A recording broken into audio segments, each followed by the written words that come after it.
नमस्कार दोस्तों, स्वागत है आपका हमारे YouTube चैनल जीके ट्रैकर पे। देखिए फ्रेंड्स, आज की इस वीडियो में हम बात करेंगे जो हमारी एक सीरीज़ है उत्तराखंड परीक्षा वाणी वन लाइनर सीरीज़, और इस सीरीज़ का आज हम 34वां भाग यहाँ पे कवर करेंगे। इस सीरीज़ में हम पूरी की पूरी परीक्षा वाणी को वन लाइनर के फॉर्मेट में कवर कर चुके हैं और अभी तक 33 पार्ट में 1650 प्रश्नों को हम देख चुके हैं सीरियल वाइज। तो अगर आपने अभी तक इस सीरीज़ के प्रीवियस पार्ट्स को नहीं देखा है, आप उन्हें प्लेलिस्ट में जाके देख सकते हैं। आज ये हमारा 34वां भाग है और वहीं से शुरू करेंगे जहां हमने लास्ट पार्ट में छोड़ा था। तो चलिए फ्रेंड्स, वीडियो को शुरू करते हैं।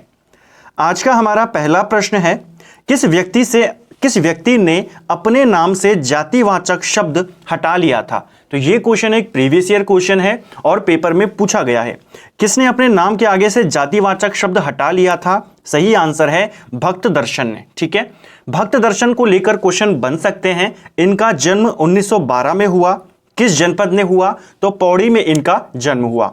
एक और क्वेश्चन भक्त दर्शन से पूछा जाता है कि किस व्यक्ति ने जीवन भर खादी पहनने का व्रत लिया था। तो वो भी कौन है? भक्त दर्शन। ठीक है, चलिए, इनका वास्तविक नाम क्या था? तो राज दर्शन इनका वास्तविक नाम था। ठीक है, राज दर्शन इनका वास्तविक नाम था। चलिए, नेक्स्ट है हमारा, भक्त दर्शन ने भैरवदत्त धूलिया के साथ मिलकर लैंसडाउन से किस पत्र का प्रकाशन किया था? अब देखिए, जो ये कर्मभूमि पत्र था ये आपके लैंसडाउन से आता था और इसके संपादक भक्त दर्शन और भैरवदत्त धूलिया थे। ये क्वेश्चन भी कई बार एग्जाम के अंदर पूछा जा चुका है और यह पत्र कब आता था? 1939 में इसकी शुरुआत हुई थी। साथ साथ में हम एक्स्ट्रा फैक्ट को भी कवर करते हुए चलते हैं, तो उनको भी आप नोट करते हुए जरूर चलें और पूरी परीक्षा वाणी हर पेज हर पैराग्राफ से जितने क्वेश्चन बन सकते हैं वो सब आपको इस सीरीज में देखने को मिलेंगे। चलिए, नेक्स्ट है हमारा, पुस्तक गढ़वाल की दिवंगत विभूतियों के लेखक कौन है? तो देखिए, किताब है, काफी प्रसिद्ध है और ये भी पेपर में पूछी गई है, इसीलिए मैंने शुरुआत में कहा कि भक्त दर्शन से क्वेश्चन बनते हैं। गढ़वाल की दिवंगत विभूतियां किसकी रचना है? ये भक्त दर्शन की रचना है, आपको याद रखनी है। एक और रचना है जो इसी से मिलती जुलती है, उसका नाम है उत्तराखंड की विभूतियां। तो दोनों किताब अलग अलग हैं। अगर पूछेगा गढ़वाल की दिवंगत विभूतियां तो आप बताएंगे भक्त दर्शन, और अगर प्रश्न बनेगा कि उत्तराखंड की विभूतियां किसकी रचना है तो शक्ति प्रसाद सकलानी की वो रचना है। ठीक है, तो दोनों आपको याद रखनी है। चलिए, नेक्स्ट है हमारा, श्रीदेव सुमन का जन्म कब और कहां हुआ था? ठीक है, इसको श्रीदेव सुमन का कर देना। श्रीदेव सुमन का जन्म आपका 25 मई 1916 को होता है। टिहरी के जौल गांव में इनका जन्म होता है। ठीक है, तो गांव का नाम भी आपको याद रखना है, एग्जाम के अंदर पूछा जाता है। नेक्स्ट है, टिहरी राज्य प्रजामंडल की स्थापना कब हुई थी? टिहरी राज्य प्रजामंडल, इसकी स्थापना में मुख्य योगदान श्रीदेव सुमन का था। इसकी स्थापना देहरादून में होती है और कब की जाती है? 23 जनवरी 1939 में इसकी स्थापना होती है। ठीक है, तो ये आपको याद रखना है। इसके अलावा इन्होंने 1938 में दिल्ली के अंदर गणदेश सेवा संघ का भी गठन किया था, जो कि बाद में हिमालयी सेवा संघ बना। तो दोनों नाम भी आपको याद रखने हैं, वो भी एग्जाम में बनता है कि गणदेश सेवा संघ के संस्थापक कौन थे, कब उसकी स्थापना हुई और किस जगह पे हुई। तो दिल्ली में होती है 1938 में और बाद में उसका नाम परिवर्तित हुआ हिमालय सेवा संघ के रूप में। ठीक है, चलिए, श्रीदेव सुमन द्वारा आमरण अनशन कब शुरू किया गया था? देखिए, श्रीदेव सुमन के द्वारा जो आमरण अनशन शुरू किया गया ये 3 मई 1944 को शुरू किया गया था। ठीक है, आपको डेट याद रखनी है अनशन की। जो उनका आमरण अनशन था ये 3 मई को शुरू हुआ। 84 दिन के बाद 25 जुलाई 1944 में वे शहीद हो जाते हैं। तो ये डेट्स भी आपको याद रखनी है, शुरू कब से हुआ 3 मई, शहीद कब हुए 25 जुलाई को, कितने दिन का अनशन था 84 दिन का अनशन था। यह भी एग्जाम में पेपर में पूछा जाता है। ठीक है, नेक्स्ट है, यदि हमें मरना ही है तो अपने सिद्धांतों और विश्वास की सार्वजनिक घोषणा करते हुए मरना श्रेयस्कर है। यह कथन किसका है? तो श्रीदेव सुमन के कुछ प्रसिद्ध स्टेटमेंट हैं जो एग्जाम में भी पूछे जाते हैं, एग्जाम के पॉइंट ऑफ व्यू से भी काफी ज्यादा महत्वपूर्ण है, तो वो आपको पता होने चाहिए। तो इनको देखते हैं। यह जो स्टेटमेंट है कि अगर हमें मरना ही है तो हम अपने सिद्धांतों और विश्वास की सार्वजनिक घोषणा करते हुए मरना पसंद करेंगे, ये कहा था श्रीदेव सुमन ने। ठीक है, इसके अलावा इनके अन्य महत्वपूर्ण कथन, सबसे महत्वपूर्ण कि तुम मुझे तोड़ सकते हो, मोड़ नहीं सकते, ये कथन भी किसका है? श्रीदेव सुमन का है। ठीक है, ये एग्जाम में पूछा जा चुका है। इसके अलावा सत्य और अहिंसा के सिद्धांत पर विश्वास होने के कारण मैं किसी के प्रति घृणा और द्वेष का भाव नहीं रखता, यह स्टेटमेंट भी किसका है? यह स्टेटमेंट भी श्रीदेव सुमन का है। ठीक है, आपको डायरेक्टली पूछ लेगा ये कथन किसका है? गोविंद वल्लभ पंत का है, श्रीदेव सुमन का है, महात्मा गांधी का है, इस तरीके के ऑप्शन आपको दे देगा। तो ये कथन भी श्रीदेव सुमन का है। इसके अलावा एक और कथन ये भी इंपॉर्टेंट है कि यदि गंगा हमारी माता होकर भी हमें आपस में मिलाने के बजाय दो हिस्सों में बांटती है तो हम गंगा को काट देंगे, ये कथन भी किसका है? ये भी श्रीदेव सुमन का है। तो ये कुछ महत्वपूर्ण कथन, स्टेटमेंट जो आपको याद रखने एग्जाम में पूछे जाते हैं। नेक्स्ट है हमारा हेमवती नंदन बहुगुणा द्वारा लोकतांत्रिक समाजवादी पार्टी का गठन कब किया गया था?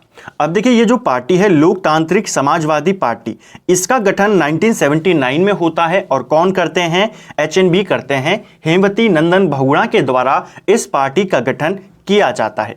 आप सभी जानते हैं एचएनबी यूपी के मुख्यमंत्री रहे हैं 1973 से लेकर 1975 तक ये यूपी के मुख्यमंत्री रहे थे। और जो पौड़ी है, पौड़ी के अंदर जो रांची स्टेडियम है उसका शिलान्यास भी किसने किया था? एचएनबी ने किया था 1975 में। ये भी आपको याद रखना है। एक और चीज, इनका संबंध भी कहां से है? तो पौड़ी का जो बुधाड़ी गांव है वहां से इनका संबंध है। ठीक है, तो इनको लेकर भी क्वेश्चन बनते हैं, आपको याद रखना है। पौड़ी का जो बुधाड़ी गांव है वहीं पर 1919 में इनका जन्म हुआ था। 1989 में 1979 में इन्होंने लोकतांत्रिक समाजवादी पार्टी का गठन किया। इसके बाद 1984 में इन्होंने जो चरण सिंह थे, चौधरी चरण सिंह, उनके साथ मिलकर दलित मजदूर किसान पार्टी का भी गठन किया। ठीक है, 1984 में। उसके बाद ये इलाहाबाद से चुनाव लड़े, अमिताभ बच्चन के खिलाफ लड़े चुनाव, जहां पर ये हार गए थे। तो क्वेश्चन बन सकता है कि 1984 में जो लोकसभा चुनाव हुए 85 के अंदर, तो उसमें कौन जीता था? ठीक है, किसने हराया था इनको? अमिताभ बच्चन ने हराया था। तो ये भी आपको याद रखना है। नेक्स्ट है हमारा धरतीपुत्र व हिमपुत्र उपनाम किसके हैं? तो देखिए, धरतीपुत्र, हिमपुत्र, इन उपनामों से जाना जाता है हेमवती नंदन बहुगुणा को। ये आपको याद रखना है, एग्जाम के अंदर पूछा जा सकता है क्योंकि इसी से मिलता जुलता नाम है गोविंद वल्लभ पंत का। उन्हें हिमालय पुत्र कहते हैं, इन्हें हिमपुत्र कहते हैं। ठीक है, तो दोनों एक जैसे नाम है, आपको याद रखने हैं।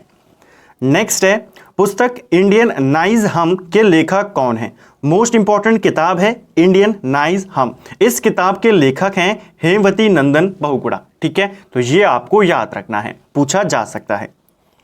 उत्तराखंड के लिए यूपी सरकार में अलग से पर्वतीय विकास मंत्रालय का गठन किसने किया था? तो यूपी के, जब ये यूपी में मुख्यमंत्री थे, यूपी सरकार में उत्तराखंड के लिए एक अलग सा पर्वतीय विकास मंत्रालय एचएनबी के द्वारा ही बनाया गया था। ठीक है, नेक्स्ट है हमारा टिहरी रियासत के अंतिम शासक मानवेंद्र शाह का राज तिलक कब हुआ था? यह क्वेश्चन आपको कई बार उत्तराखंड के एग्जाम में देखने को मिलेगा कि टिहरी के अंतिम परमार शासक कौन थे या टिहरी के अंतिम शासक कौन थे? तो वे थे मानवेंद्र शाह। ठीक है, और इनका राज तिलक 25 अक्टूबर 1946 को हुआ था। ठीक है, किसी एग्जाम के अंदर यह भी पूछा गया था कि मानवेंद्र शाह का निधन कब हुआ था? तो सड़क दुर्घटना में इनकी मौत होती है 2007 में। ठीक है, तो यह भी आपको याद रखना है, इनका निधन सड़क दुर्घटना में होता है 2007 में और इनका राज तिलक 1946 में होता है। इनका जन्म 1921 में हुआ था। ठीक है, तो ये कुछ इंपॉर्टेंट साल हैं जो पूछे जाते हैं। नेक्स्ट है टिहरी रियासत का भारत में विलय कब हुआ था? देखिए, टिहरी रियासत का भारत में विलय 1 अगस्त 1949 को हुआ था और यह क्वेश्चन भी कई बार पूछा गया है, प्रीवियस ईयर क्वेश्चन है। मैं आपको वीडियो के दौरान बताते हुए रहता हूं कि कौन सा क्वेश्चन इंपॉर्टेंट है, कौन सा क्वेश्चन प्रीवियस ईयर का है और किसके ज्यादा चांसेस हैं। तो आप इनको मार्क करते हुए जरूर चले, क्योंकि अभी जब हमने हिंदी की कुछ प्रैक्टिस सेट किए थे, हमने 3 से 4 वीडियोज हिंदी के मैं आपके लिए प्रीवियस ईयर के क्वेश्चन लेके आया था। और जो अभी एक विधानसभा का पेपर हुआ था बात अगर आप उसमें देखेंगे तो वही क्वेश्चन उसमें ज्यादा बने हुए थे, 5 से 6 क्वेश्चन हिंदी के आपको वहीं पर एग्जैक्ट उन्हीं ऑप्शन के साथ देखने को मिलेंगे। तो जो क्वेश्चन मैं आपको सेलेक्ट करके बताता हूं, क्योंकि यहां पे सभी क्वेश्चन मैं बिल्कुल सिलेक्टिव आपको बताता हूं जिसके ज्यादा चांसेस होते हैं। तो यहां भी एक प्रीवियस ईयर क्वेश्चन है, तो आपको इसको ज्यादा ध्यान में रखना है। 1 अगस्त 1949 को टिहरी का भारत में विलय होता है। यूपी का इसको एक जिला बना दिया जाता है, और कौन से नंबर का जिला?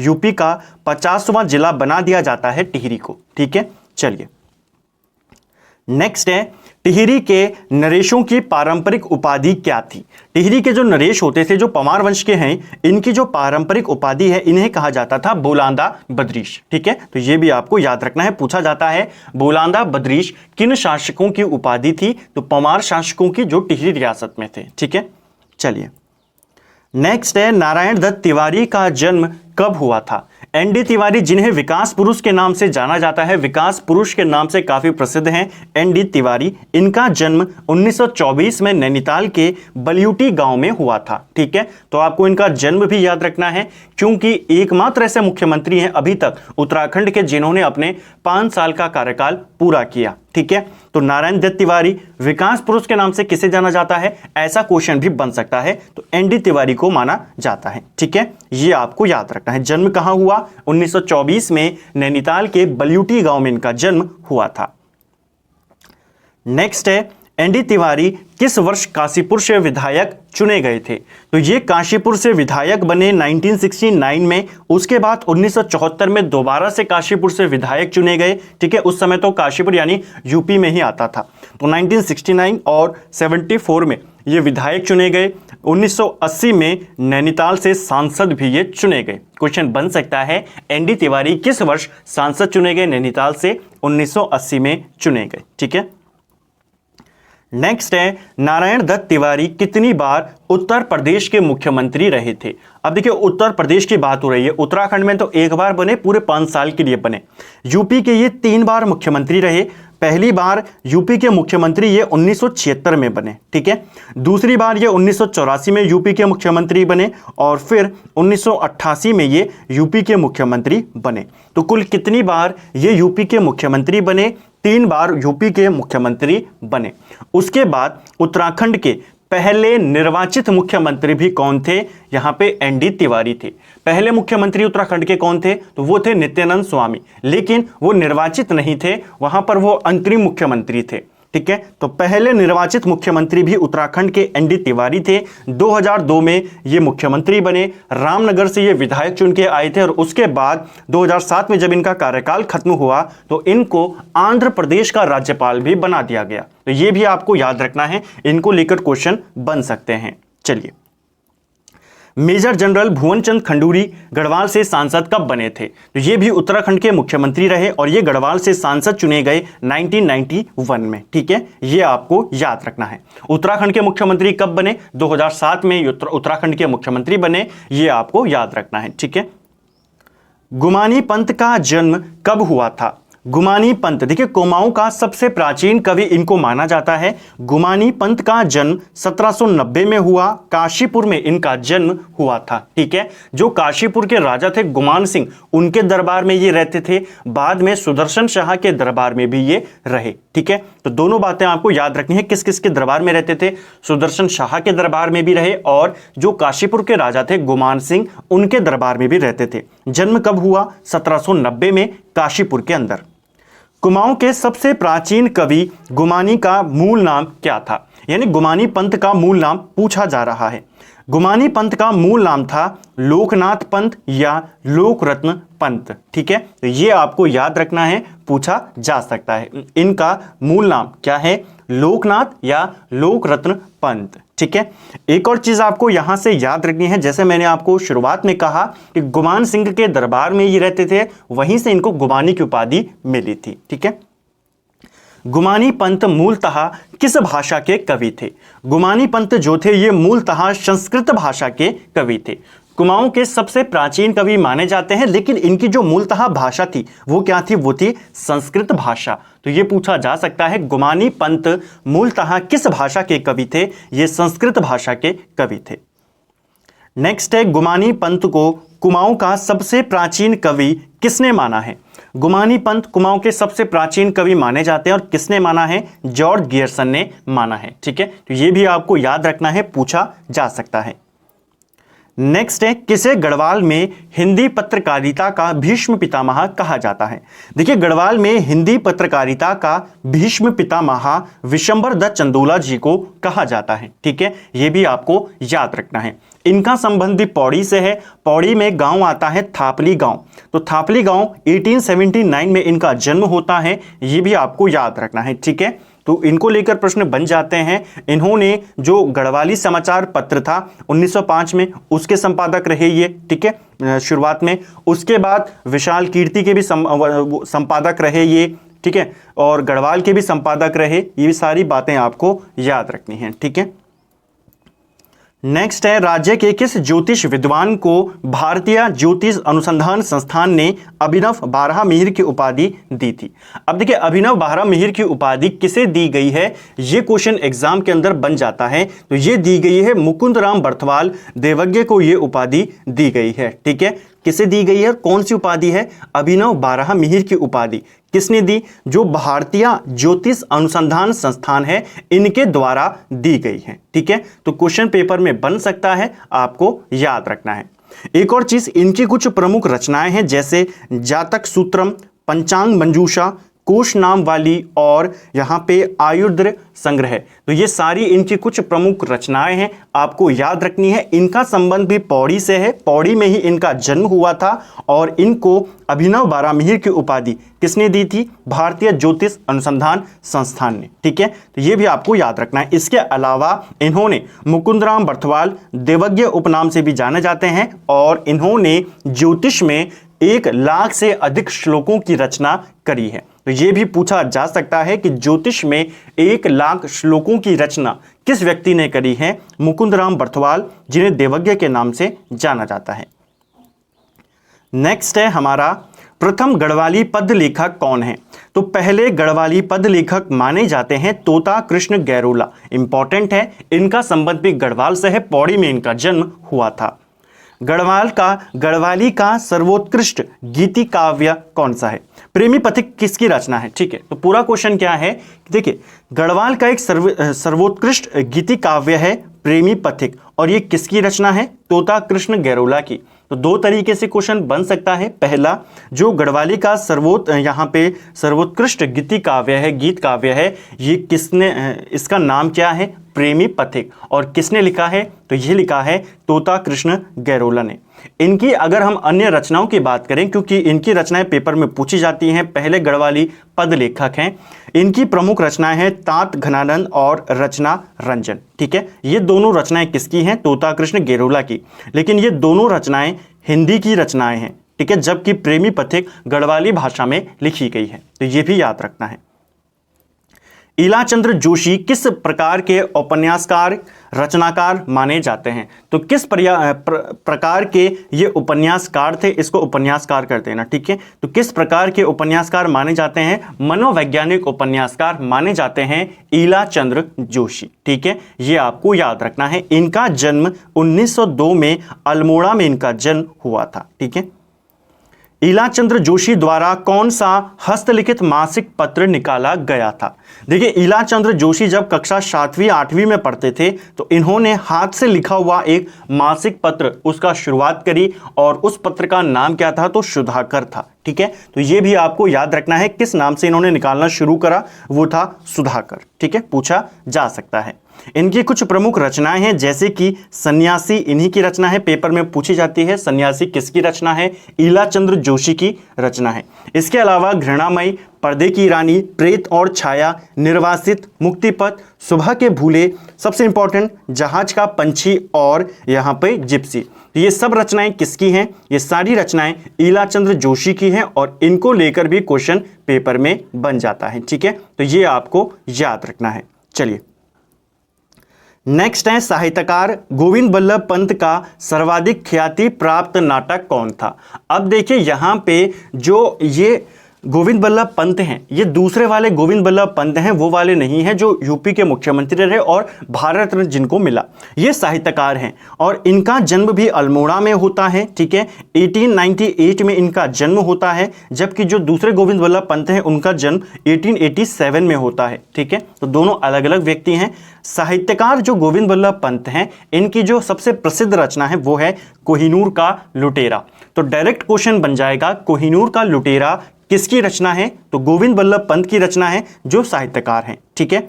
इनके कुछ प्रमुख नाटक हैं, कौन कौन से हैं उनको देख लेते हैं। जैसे राजमुकुट, अंगूर की बेटी बहुत इंपॉर्टेंट है, ध्यान रखना, सुहाग बिंदी, सुजाता, अधूरी मूर्ति, गुरु दक्षिणा, अंधेरी बस्तियां, तुलसीदास, अहंकार। इसके अलावा यहाँ पे और भी इनकी रचना है, काशी का जुलाहा, सोना सोना सोना, ययाति और पाणिग्रह। ये सब प्रमुख नाटक हैं, किसके हैं? गोविंद बल्लभ पंत साहित्यकार के, ठीक है। ये आपको याद रखना, इनको नोट कर लेना, कई बार डायरेक्ट क्वेश्चन दे देगा कि राजमुकुट किसकी रचना है? जीबी पंत की है, ठीक है। इसके अलावा ययाति, अहंकार, तुलसीदास, ये सब रचनाएं किसकी हैं? इन्हीं की रचना है।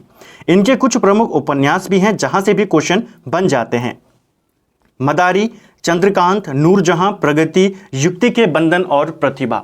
आपको डायरेक्टली पूछ लेगा कि युक्ति के बंधन उपन्यास किसका है? तो ये गोविंद बल्लभ पंत का उपन्यास है, ठीक है। चंद्रकांत किसका है? इन्हीं का है। नेक्स्ट है हमारा सुमित्रानंदन पंत का जन्म कब और कहां हुआ था? देखिए, सुमित्रानंदन पंत का जन्म 20 मई 1900 में इनका जन्म होता है, कौसानी में इनका जन्म हुआ था, ठीक है। कई बार एग्जाम में पूछा गया है, इनका जन्म वर्ष पूछा गया है, तो वर्ष आपको याद रखना है, 1900 में इनका जन्म हुआ था। सुमित्रानंदन पंत के बचपन का क्या नाम था? सुमित्रानंदन पंत के बचपन का नाम था गोसाई दत्त या गुसें, ठीक है। तो ये आपको याद रखना है, इनके बचपन का नाम क्या था? गोसाई दत्त या गुसें या सें इनके बचपन का नाम था, ठीक है। पूछा जाता है, आपको याद रखना है। किसके सुझाव पर ऑल इंडिया रेडियो का नाम आकाशवाणी किया गया था? देखिए, किसके सुझाव पर ऑल इंडिया रेडियो का नाम बदलकर आकाशवाणी कर दिया गया था? तो ये सुमित्रानंदन पंत के कहने पर किया गया था, ठीक है। सुमित्रानंदन पंत द्वारा किस पत्रिका का संपादन किया गया था? सुमित्रानंदन पंत के द्वारा एक पत्रिका भी निकाली गई, कौन सी पत्रिका थी? ये थी आपकी रूपाब पत्रिका, ठीक है। तो ये भी आपको याद रखना है, कौन सी पत्रिका का इन्होंने संपादन किया था? रूपाब का। कब किया? 1938 में इसकी शुरुआत इन्होंने करी थी, ठीक है। नेक्स्ट है सुमित्रानंदन पंत कैसे कवि थे? सुमित्रानंदन पंत एक छायावादी कवि थे। छायावाद के 4 कवि जिन्हें माना जाता है प्रमुख, उनमें से ये एक हैं सुमित्रानंदन पंत। इनके अलावा जो अन्य 3 हैं, जयशंकर प्रसाद और इनके अलावा सूर्यकांत त्रिपाठी निराला और महादेवी वर्मा, इन चारों को, सुमित्रानंदन पंत को मिलाकर इन चारों को छायावादी का 4 स्तंभ इनको माना जाता है। तो आपको याद रखना है सुमित्रानंदन पंत किस प्रकार के कवि थे? छायावादी कवि थे। सुमित्रानंदन पंत को किस वर्ष पद्म भूषण सम्मान मिला था? मोस्ट इंपॉर्टेंट है, पूछा जा चुका है। सुमित्रानंदन पंत को पद्म भूषण से 1961 में सम्मानित किया गया और ज्ञानपीठ पुरस्कार इनको 1968 में मिला, इनकी रचना चिदंबरा के लिए। यह क्वेश्चन भी कई बार पूछा गया है, आपको पूछा जाता है ज्ञानपीठ पुरस्कार किस वर्ष मिला, किस रचना के लिए मिला, या फिर 1968 में चिदंबरा के लिए ज्ञानपीठ पुरस्कार किसे मिला। तो इस तरीके से यह प्रश्न घुमा घुमा कर पूछा गया है, लेकिन आपको यह याद रखना है क्योंकि मोस्ट रिपीटेड क्वेश्चन है। इनकी कुछ प्रमुख रचनाएं हैं सुमित्रानंदन पंत की, तो उनको यहां पर देख लेते हैं जल्दी से। जैसे वीणा इनकी रचना है, पल्लव, गुंजन, ज्योत्सना, ग्रंथि, युगांत, युगवाणी, ग्राम्य, स्वर्ण किरण, स्वर्णधुली, पतझड़, लोकयातन, महाकाव्य, शिल्पी, राजशिखर, शोवाण, ये सब रचनाएं किसकी हैं? सुमित्रानंदन पंत की हैं। इससे भी ज़्यादा इनकी रचना है, लेकिन जब हम हिंदी में सुमित्रानंदन पंत के बारे में अलग से पढ़ेंगे, टॉपिक वाइज जब हम चलाएंगे लेखकों के बारे में, तब हम इनकी सभी महत्वपूर्ण रचनाओं के बारे में देखेंगे। फिलहाल आपको इतनी याद रखनी है, इनमें से इंपॉर्टेंट है, जैसे पूछा जाता है वीणा किसकी रचना है, आपको पूछ ली जाएगी, सुमित्रानंदन पंत की है। ग्राम्य किसकी है, इस तरीके से आपको पूछी जाती है, ठीक है। यमुना के बागी बेटे, भीम अकेला, मोहन गाता जाएगा, ये रचनाएं किसकी हैं? तो मोस्ट इंपॉर्टेंट है, ये रचनाएं भी पेपर में पूछी जाती हैं, अकेला अलग अलग पूछी जाती हैं। जैसे डायरेक्टली पूछ लेगा यमुना के बागी बेटे किसकी रचना है, आप बताएंगे विद्यासागर नौटियाल की, ठीक है। भीम अकेला किसकी रचना है, विद्यासागर नौटियाल की। ठीक है, मोहन गाता जाएगा, ये रचना भी विद्यासागर नौटियाल की है, लेकिन ये सबसे ज्यादा प्रसिद्ध है क्योंकि ये विद्यासागर नौटियाल की आत्मकथा है। ठीक है, तो ये भी आपको याद रखना है। विद्यासागर नौटियाल जिन्हें पहाड़ का प्रेमचंद भी कहा जाता है, तो ये भी आपको याद रखना है। विद्यासागर नौटियाल से प्रश्न पेपर में बनते हैं। इनका जन्म 1933 को टिहरी गढ़वाल में इनका जन्म हुआ था। ठीक है, तो इनकी कुछ प्रमुख रचनाएं हमने देखी, यमुना के बागी बेटे, भीमकेला और इनकी आत्मकथा मोहन गाता जाएगा। इसके अलावा झुंड से बिछड़ा और उत्तर बयां हैं, ये भी इन्हीं की रचनाएं हैं। हिंदी विषय को लेकर डॉक्टरेट की डिग्री पाने वाले प्रथम व्यक्ति कौन थे? हिंदी को लेकर डॉक्टरेट की डिग्री पाने वाले प्रथम व्यक्ति हैं पीताम्बर दत्त बर्थवाल। ठीक है, ये आपको याद रखना है, महत्वपूर्ण है। इनको लेकर ये क्वेश्चन भी पेपर में बना है। इनका जन्म पौड़ी के पाली गांव में 1901 में इनका जन्म हुआ था। ठीक है, नेक्स्ट है, पीताम्बर दत्त बर्थवाल ने अपना शोध ग्रंथ अंग्रेजी में लिखा था, उसका नाम क्या है? इन्होंने जो अपना शोध ग्रंथ लिखा वो इंग्लिश में लिखा, उसका नाम है द निर्गुण स्कूल ऑफ हिंदी पोएटी। हिंदी में कहें तो हिंदी काव्य में निर्गुणवाद। ये किसकी रचना है या किसका शोध ग्रंथ है? तो पीताम्बर दत्त बर्थवाल का शोध ग्रंथ है। ठीक है, किस भाषा में लिखा है? अंग्रेजी में लिखा है। ये भी आपको पूछा जाता है। 1931 में इन्होंने इसको लिखा था। ठीक है, 1931 में। इनकी कुछ प्रमुख रचनाएं हैं पीताम्बर दत्त बर्थवाल की, पेपर में पूछी जाती हैं। गद सौरभ डायरेक्टली पूछता है, गद सौरभ किसकी रचना है? पीताम्बर दत्त बर्थवाल की। ठीक है, गोस्वामी तुलसीदास किसकी है? इन्हीं की है। मोस्ट इंपॉर्टेंट है, रूपक रहस्य किसकी रचना है? इन्हीं की रचना है। गोरखवाणी भी इनकी है। कबीर की साखी, हरदास की साखी, रैदास की साखी, ये सब रचनाएं किसकी हैं? पीताम्बर दत्त बर्थवाल की। हरिभक्त प्रकाश, सेवा दमन, ध्यान से आत्मचिकित्सा इंपॉर्टेंट है। कबीर ग्रंथावली के रचनाकार कौन है? डायरेक्टली पूछ लेगा, पीताम्बर दत्त बर्थवाल। इसके अलावा रामचंद्रिका और संवारगी किसकी रचनाएं हैं? सभी रचनाएं पीताम्बर दत्त बर्थवाल की रचनाएं हैं। नेक्स्ट है, सर्वाधिक समय तक अंग्रेजी पत्रों में कार्य करने वाले राज्य के प्रसिद्ध पत्रकार कौन हैं? तो लंबे समय तक अंग्रेजी पत्रकारों में या अंग्रेजी पत्रिकाओं में काम करने वाले राज्य के व्यक्ति हैं गोविंद प्रसाद नौटियाल। ठीक है, तो ये आपको याद रखना है। लगभग 6 दशक तक, 60 सालों तक ये अंग्रेजी पत्रकारिता से जुड़े रहे, तो इंपॉर्टेंट है, पूछा जा सकता है। आर्यों का आदि निवास मध्य हिमालय किसकी रचना है? देखिए, आर्यों का आदि निवास मध्य हिमालय, ये रचना है भजन सिंह की। इंपॉर्टेंट है और ये रचना भी पेपर में पूछी जा चुकी है। भजन सिंह की बात करें तो इनका जन्म 1905 में होता है और पौड़ी में इनका जन्म हुआ था। ठीक है, तो ये क्वेश्चन भी आपको याद रखना है, पूछा जा सकता है एग्जाम के अंदर। इनकी कुछ प्रमुख हिंदी रचनाएं हैं, जैसे अमृत वर्षा, कन्या विक्रय, मेरी वीणा, ये सब रचनाएं किसकी हैं? ये सारी रचनाएं जो हैं भजन सिंह की रचनाएं हैं। ठीक है, तो ये आपको याद रखनी है, एग्जाम में पूछी जाती हैं। इसके अलावा इनकी कुछ गढ़वाली रचनाएं भी हैं, जैसे सिंहनाद, सिंह सतगई और वीरवधु देव की, तो ये भी इनकी गढ़वाली है, ये हिंदी है। अगर इंपॉर्टेंट की बात करें, जो पता होनी चाहिए आपको हिंदी की, तो ये सारी पता होनी चाहिए। और यहाँ पर वीरवधु देव की और सिंहनाद ज्यादा इंपॉर्टेंट है, ये भी आपको पता होनी चाहिए वीरवधु देवकी के साथ। नेक्स्ट है, चंद्र सिंह गढ़वाली के मुख्य प्रेरणा स्रोत कौन थे? तो चंद्र सिंह गढ़वाली पेशावर कांड के नायक, इनके प्रेरणा स्रोत थे भजन सिंह, ये भी आपको याद रखना है। ठीक है, डॉक्टर शिव प्रसाद डबराल की जन्म स्थली कहाँ है? डॉक्टर शिव प्रसाद डबराल, इनको लेकर भी कई सारे प्रश्न पेपर में पूछे जाते हैं, तो उनको हम यहाँ पे देखेंगे। इनका जन्म पौड़ी के गेहली गांव में हुआ। 12 नवंबर 1912 को शिव प्रसाद डबराल का जन्म हुआ था। ठीक है, ये आपको याद रखना है। तो जन्म स्थली कहाँ है? पौड़ी के गेहली गांव में। लेकिन अगर पूछा जाए शिव प्रसाद डबराल की कर्मस्थली कौन सी जगह पर है, तो पौड़ी में ही है दुगड्डा। दुगड्डा इनकी कर्मस्थली है। ठीक है, पूछा जा सकता है। नेक्स्ट है, शिव प्रसाद डबराल को चारण क्यों कहा जाता था? शिव प्रसाद डबराल का उपनाम है चारण। ये क्वेश्चन पेपर में पूछा जा चुका है कि इनमें से आपको पूछा गया, निम्न में से बताइए किसे चारण उपनाम से जाना जाता है? तो शिव प्रसाद डबराल को जाना जाता है। ये उपनाम इन्हें इनके घुमक्कड़ी स्वभाव के कारण दिया गया। ठीक है, ये आपको याद रखना है, पूछा जा सकता है। इंसाइक्लोपीडिया ऑफ उत्तराखंड किसे कहा जाता है? इंसाइक्लोपीडिया ऑफ उत्तराखंड ये भी शिव प्रसाद डबराल को कहा जाता है। ठीक है, तो ये भी आपको याद रखना है, इंपॉर्टेंट है कि उत्तराखंड का इंसाइक्लोपीडिया किसको कहते हैं? शिव प्रसाद डबराल को कहते हैं। और मैंने जैसे आपको बताया कि इनकी कर्मस्थली दुगड्डा में थी। दुगड्डा का जो इंटर कॉलेज था उसके ये प्रधानाचार्य थे। ठीक है, तो ये भी आपको याद रखना है, पूछा जा सकता है। शिव प्रसाद डबराल की प्रसिद्ध रचनाएं कौन सी हैं? शिव प्रसाद डबराल की प्रमुख रचनाओं की बात करें तो सबसे इंपॉर्टेंट है उत्तराखंड का इतिहास। उत्तराखंड का इतिहास कितने खंडों में लिखा गया है शिव प्रसाद डबराल के द्वारा? ये क्वेश्चन पेपर में पूछा गया है। कितने खंडों में लिखा है इन्होंने? 12 खंडों में लिखा है। ठीक है, क्वेश्चन बन चुका है। उत्तराखंड यात्रा दर्शन रचना सीधा पेपर में पूछी गई है कि उत्तराखंड यात्रा दर्शन किसकी रचना है? शिव प्रसाद डबराल की। उत्तराखंड के अभिलेख एवं मुद्रा ये रचना भी शिव प्रसाद डबराल की है। इन सब के अलावा, इन तीनों के अलावा इनकी जो प्रमुख रचनाएं हैं, गोरा बादल पूछी गई है, किसकी रचना है? शिव प्रसाद डबराल की। महाराणा संग्राम सिंह ये भी इन्हीं की है। राष्ट्र रक्षा काव्य इन्हीं की रचना है, शिव प्रसाद डबराल। गढ़वाली मेघदूत किसकी रचना है? शिव प्रसाद डबराल की।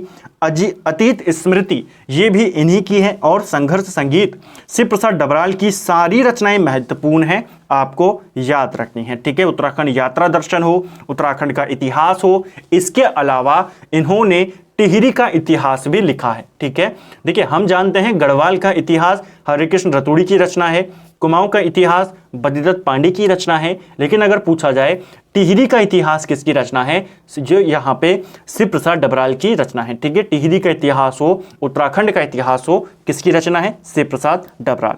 इसलिए इनको इंसाइक्लोपीडिया ऑफ उत्तराखंड कहा जाता है। नेक्स्ट है 1956 में कोटद्वार से सत्यापथ साप्ताहिक का प्रकाशन किसने शुरू किया था? जो ये सत्यापथ पत्रिका थी या पत्र था, ये आपके कोटद्वार से आता था। और कब आता था? 1956 में इसकी शुरुआत हुई। किसके द्वारा इसकी शुरुआत की गई? ललिता प्रसाद नैथानी के द्वारा इसकी शुरुआत की गई थी। ठीक है, तो इंपॉर्टेंट है, आपको ध्यान रखना है।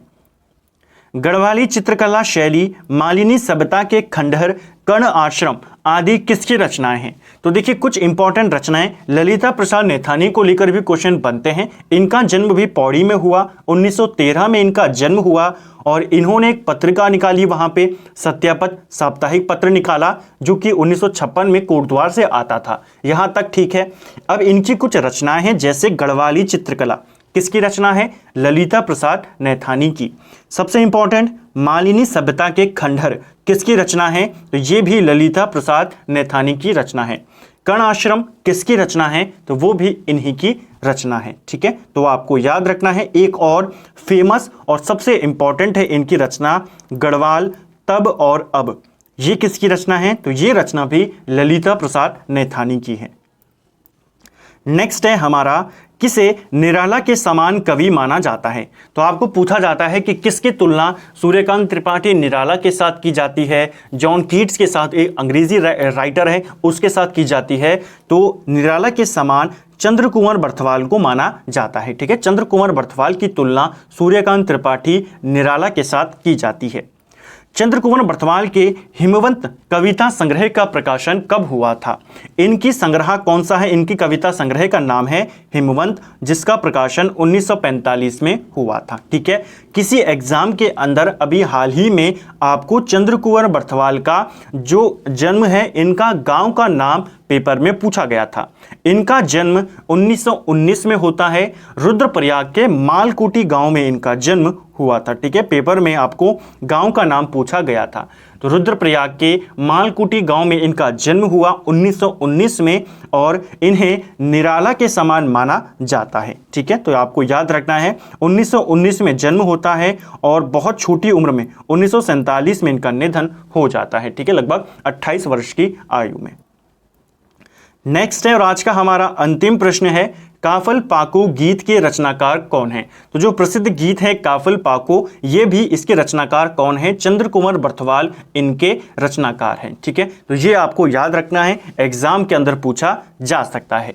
तो फ्रेंड्स ये था हमारा उत्तराखंड परीक्षा वाणी वन लाइनर सीरीज का। आज हमने 34वां भाग देखा और 1700 प्रश्नों को हम यहाँ पे कवर कर चुके हैं। उम्मीद करता हूँ आपको वीडियो पसंद आया होगा। अगर आपको ये वीडियो पसंद आया है तो वीडियो को लाइक करें, अपने दोस्तों के साथ शेयर करें और अपने कम से कम एक सोशल मीडिया प्लेटफॉर्म पर आप चैनल का लिंक ज़रूर शेयर करें और साथ ही अपने सभी दोस्तों से चैनल के बारे में उनको बताएं। और वीडियो से आपको कैसा लगा, वीडियो के बारे में आपकी क्या राय है, वो आप कमेंट करके बता सकते हैं कि वीडियो आपको कैसा लगा। Thank you friends.